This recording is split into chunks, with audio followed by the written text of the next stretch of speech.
श्री महाप्रज्ञ गुरवे नमः।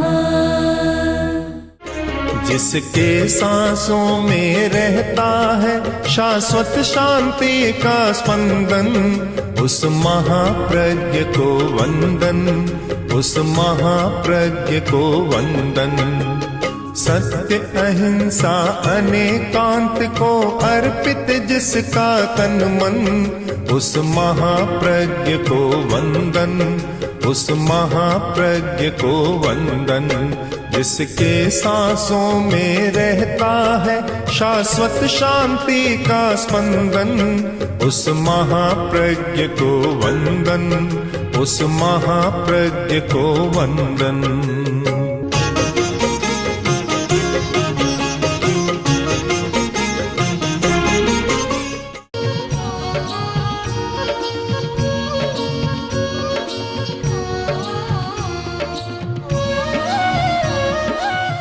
हमारी दुनिया में शब्द का बहुत महत्व है, और उतना ही महत्व है, उससे ज़्यादा महत्व है कि शब्द कहाँ से आ रहा है और किस प्रकार का आ रहा है। शब्द अच्छा है, वक्ता अच्छा नहीं है,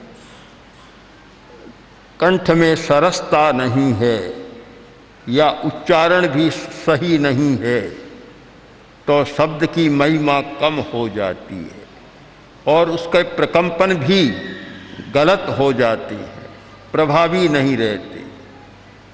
वक्ता अच्छा है, कंठ में रस है और उच्चारण ठीक करता है, जो ह्रस्व दीर्घ और प्लुत का नियम है उसके अनुसार उच्चारण करता है, तो वह शब्द, वह वाणी दूसरे के लिए बहुत काम की बन जाती है। ध्वनि चिकित्सा है, जैसे औषध चिकित्सा है, दवा से चिकित्सा की जाती है, शल्य चिकित्सा ऑपरेशन किया जाता है, और भी चिकित्सा की अनेक पद्धतियां हैं। वैसे ध्वनि चिकित्सा यानी हमारी ध्वनि के जो प्रकंपन हैं वे अनेक प्रकार के कार्य करते हैं। एक उदास आदमी अच्छे ध्वनि के प्रकंपन मिले, एक क्षण में प्रसन्न हो जाएगा। एक बीमार आदमी और अच्छे ध्वनि के प्रकंपन मिले, स्वस्थ हो जाएगा। अनेक प्रकार के कार्य हैं ध्वनि के प्रकंपनों के। स्तुतिकार अर्हत पार्श्व की स्तुति में इसी रहस्य का उद्घोषण कर रहा है कि प्रभो, जब आप सिंहासन पर स्थित होकर, जो उज्ज्वल हेमरत्न का सिंहासन जिसमें स्वर्ण मंडित रत्नों का सिंहासन, उस पर स्थित होकर जब आप प्रवचन करते हैं और वह प्रवचन, वह वाणी ऐसी लगती है कि मानो मोर नाचने लग जाते। उनको एक आभास होता है कि आकाश में घटा उमड़ गई है, बादल आ गए हैं, मेघ मंडरा रहे हैं और गर्जन हो रहा है। और जिस समय मेघ का गर्जन होता है मोर नाचने लग जाते हैं। तो आप जब बोलते हैं उस समय ये मनुष्य जिनको मोर मान ले, कल्पना से मान ले, मनुष्य रूपी जो मोर हैं वे हर्ष से उछलने लग जाते हैं। अब मेघ का गर्जारव सुनता है, मोर की सारी शारीरिक क्रिया बदल जाती है, उसका सारा मैकेनिज्म बदल जाता है, सारी जो शरीर क्रियाएं बदल जाती है और तन्मय हो जाता है। पक्षियों के साथ बहुत सारे प्रकंपनों का संबंध है, रश्मियों का संबंध है। चकोर चंद्रमा को देखता है और चंद्रमा की रश्मियां आती है, प्रसन्न हो जाता है। और चातक पक्षी है, जब सूर्योदय होता है और सूर्य की पहली किरण जब भूमि पर गिरती है, चातक एकदम प्रसन्न हो जाता है।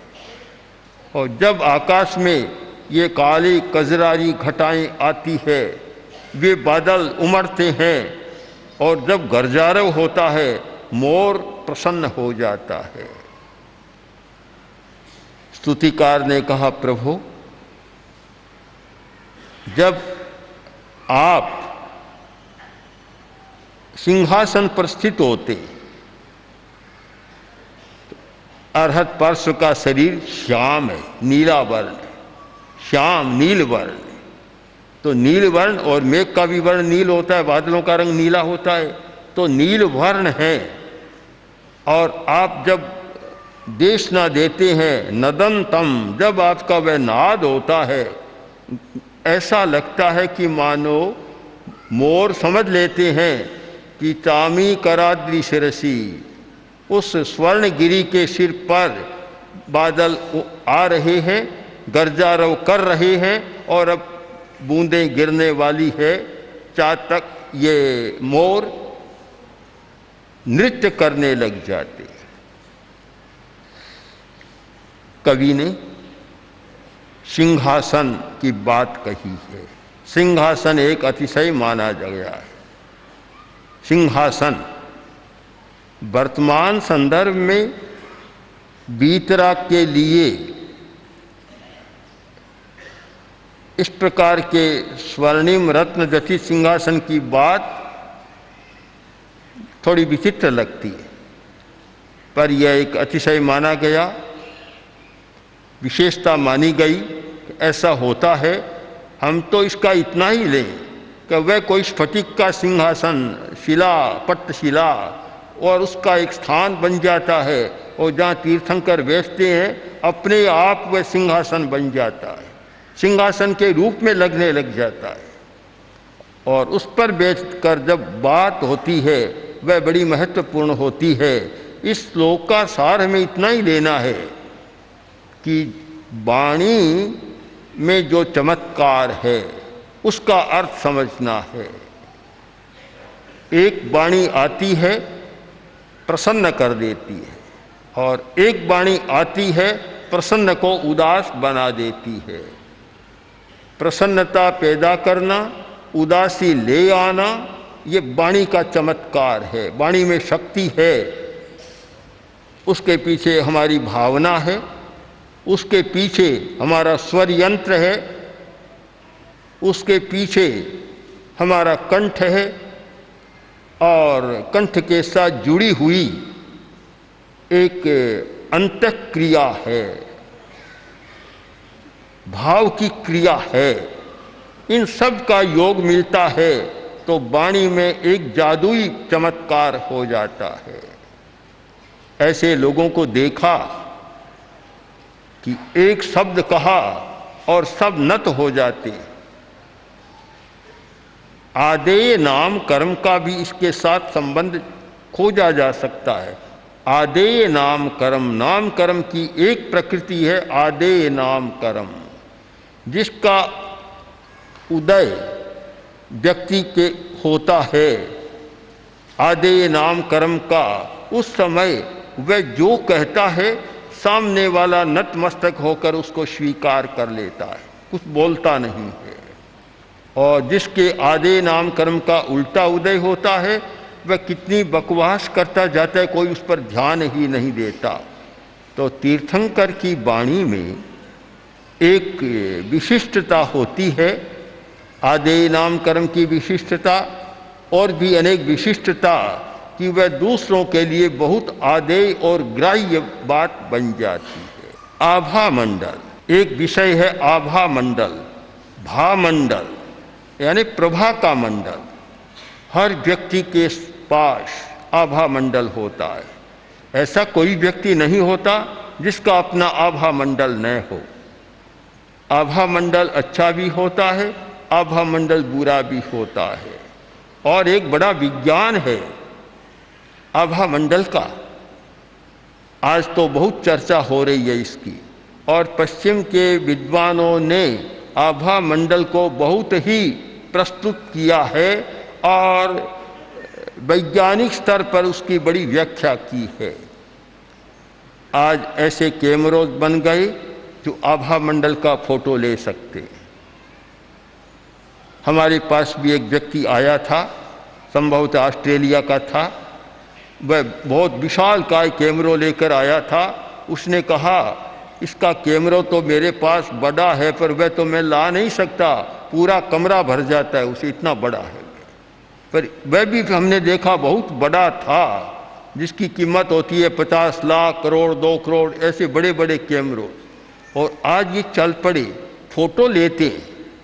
हर व्यक्ति का अपना आभा मंडल होता है। कोई भी सजीव प्राणी ऐसा नहीं है जिसका आभा मंडल न हो। आभा मंडल के 2 रूप बनते हैं, एक तो सिर के पीछे का और एक पूरे शरीर का, जिसे आभा मंडल के वैज्ञानिक कहते हैं पूरे शरीर का ओरा। जो सिर के पीछे होता hello, hello and aura, hello और ओरा, ये 2 रूप है। और उसके आधार पर व्यक्तित्व की पहचान की जाती है। कौन व्यक्ति कैसा है, आभा मंडल का फोटो ले लिया और उसका जो वैज्ञानिक व्याख्या करता है उसमें पूरा चित्र आता है, पता लग जाता है कौन व्यक्ति कैसा है। उसके साथ स्वास्थ्य की बात भी आती है कि व्यक्ति कितना स्वस्थ है, कौन सी बीमारी है और 6 महीने के भीतर कौन सी बीमारी आने वाली है, उसका भी पता लग जाता है। कोई भी बीमारी आती है वह कोई एकदम नहीं आती, पहले सूक्ष्म शरीर में जाती है और संभवतः तेजस शरीर में जाती है। और तेजस शरीर का आभा मंडल के साथ बहुत गहरा संबंध है। और वह बीमारी पकते पकते स्थूल शरीर में महीनों के बाद आती है, कभी 3 महीने के बाद और कभी 6 महीने के बाद भी आ जाती है। आभा मंडल के कैमरों से फोटो लेने पर यह सारा पता लग जाता है। तो अरहत का, तीर्थंकर का आभा मंडल तो बहुत शक्तिशाली होता है। उद्गच्छता तव क्षितिद्युति मंडलेन लुप्तच्छदत् छवि। तीर्थंकर के पीछे अशोक वृक्ष है, बतलाया गया था। कवि की कल्पना है, कवि का निरीक्षण है। उन्होंने देखा कि प्रभु आपका आभा मंडल जिसकी द्युति क्षिति है, नील वर्ण का है, आभा मंडल में चमकता हुआ नील रंग अधिक होता है, वह आभा मंडल बहुत पवित्र माना जाता, शक्तिशाली माना जाता है। तो क्षिति द्युति मंडलेन, जिसके साथ क्षिति श्याम वर्ण का यानी नीले वर्ण की द्युति वहाँ से आ रही है, पूरा आभा मंडल। और आभा मंडल जिसका शक्तिशाली होता है, व्यक्ति एक कमरे में बैठा है, बड़ा कमरा है, बैठा है और उसका आभा मंडल पूरे कमरे में फैल जाता।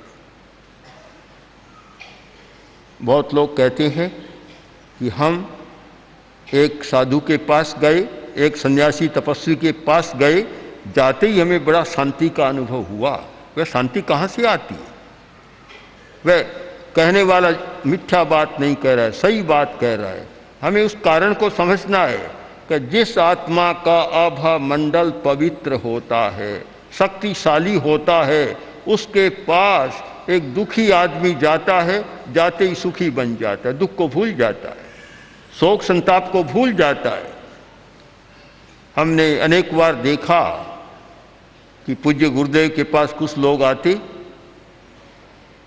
गुरुदेव कहते बोलो क्या बात है, कि महाराज आए तो कुछ और लेकर थे, अब तो हम सब भूल गए, हमें याद ही नहीं क्या बात लेकर आए थे, सब भूल गए हम तो। उसकी रस्मियों में घुल जाते हैं। कई बार मैं देखता हूं कि भाइयों का आग्रह रहता है कि नजदीक आए चरण स्पर्श कर से, बाइयां कभी नहीं करती, बैठी रहती है। आश्चर्य होता है, घंटा 2 घंटा 3 घंटा अगर दर्शन होता है तो बैठी रहती है। तब प्रश्न होता है क्या मिलता है, इतनी देर क्यों बैठी रहती है, कारण क्या है? कारण यही है कि जब आभा मंडल पवित्र होता है और उसके परिपार्श्व में जाते हैं तो आनंद से व्यक्ति सराबोर हो जाता है, आनंद में लीन हो जाता है, आनंद मग्न बन जाता है। फिर यह अपेक्षा नहीं रहती मुझे बतलाए पूछे, ये सब बातें भूल जाते हैं। आभा मंडल। स्तुतिकार कहते हैं कि प्रभु आपका वह नील छवि वाला, नील कांति वाला आभा मंडल जब फैलता है तो आपके पीछे जो अशोक का वृक्ष है वह भी अपने पत्रों की छवि को खो देता है। उसके पत्ते हैं लाल, अशोक के लाल पत्ते। अशोक दोनों प्रकार का होता है, हरे रंग का, लाल पत्तों वाला भी।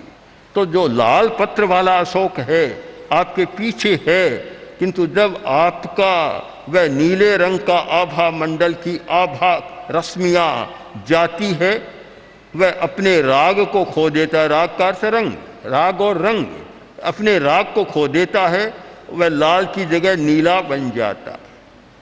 परिवर्तन है, पहले लाल लग रहा था, आपके आभा मंडल की किरणें पड़ी, वे आभा की रश्मियां गई और वह भी नीला बन गया।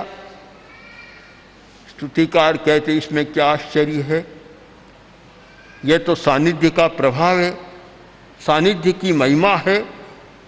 प्रभु आपके पास कोई भी व्यक्ति आता है वह नीरागताम ब्रजति, नीराग हो जाता है, नीराग, राग रहित हो जाता है, बीतराग बन जाता है।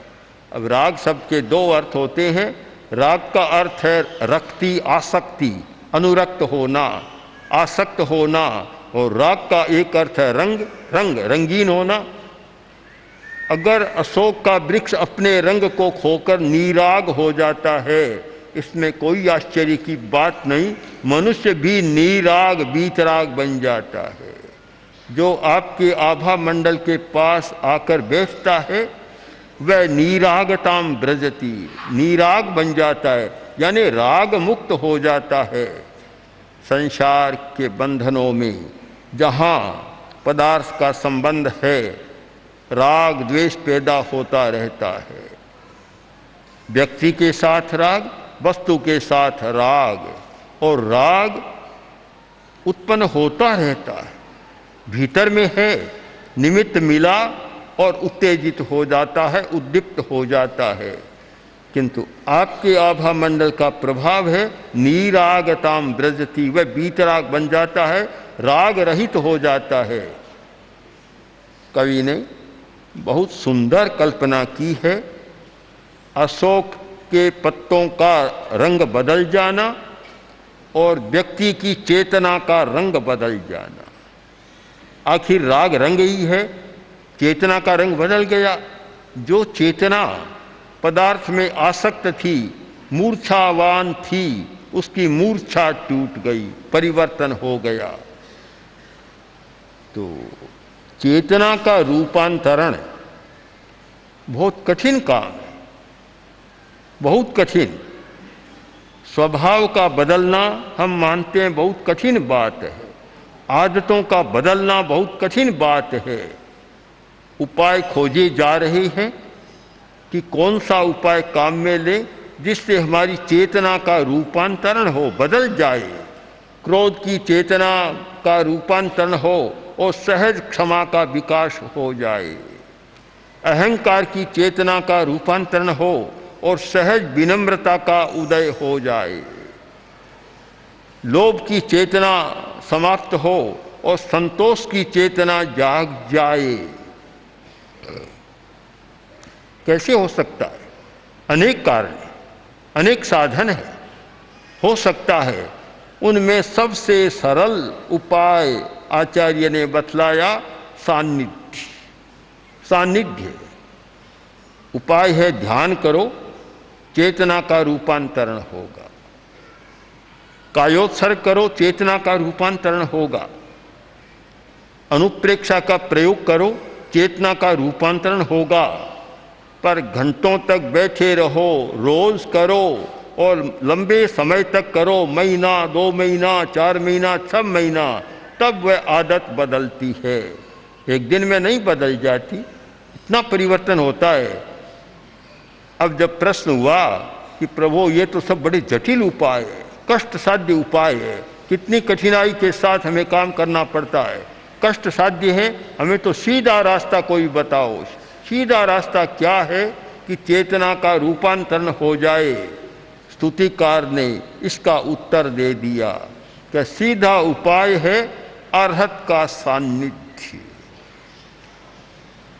जिस व्यक्ति ने अर्हता प्राप्त कर ली, ज्ञान की अर्हता, दर्शन की अर्हता, चारित्र की अर्हता, वीतरागता प्राप्त कर ली, पूरा वीतराग न भी बने किंतु वीतरागता की साधना में लग गया और वीतरागता का ही सामने चिंतन रहता है, उस व्यक्ति की सन्निधि में जाओ, उसके पास बैठो, तुम्हारी चेतना का रूपांतरण अपने आप होने लग जाएगा। ये सरल उपाय है। शायद इसीलिए उपासना का कार्य इतना चला है, लोग उपासना में आते हैं। सरल रास्ता ये है, ध्यान करना। कुछ लोग मानते हैं ध्यान हमसे नहीं होता, जब भी हम नहीं कर पाते, प्राणायाम भी नहीं कर पाते और भी नहीं कर पाते। सबसे सीधा उपाय क्या है? उपासना। पास में जाकर बैठ जाओ, बैठे रहो, भीतर से परिवर्तन शुरू हो जाएगा। बहुत बड़ी वैज्ञानिक प्रक्रिया है ये परिणमन की, परिवर्तन की।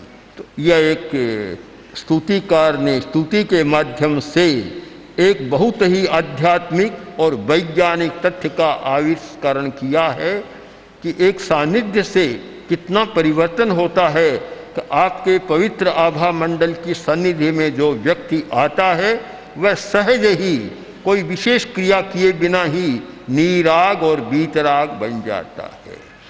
तो ये जो रहस्य हैं, स्तुतिकार ने जिन रहस्यों का गुम्फन किया है और जो रहस्य हैं उनको हम पकड़ने का प्रयत्न करें तो शायद साधना के क्षेत्र में, अपने विकास के क्षेत्र में और स्वास्थ्य के क्षेत्र में हम कुछ नई बातें कर सकते हैं, नए प्रयोग कर सकते हैं और बहुत सफल बन सकते हैं। ओम आर्षम। ओम श्री महाप्रज्ञ गुरवे नमः। गुरवे नमः, गुरवे नमः। ओम श्री महाप्रज्ञ गुरवे नमः। गुरवे नमः, गुरवे नमः।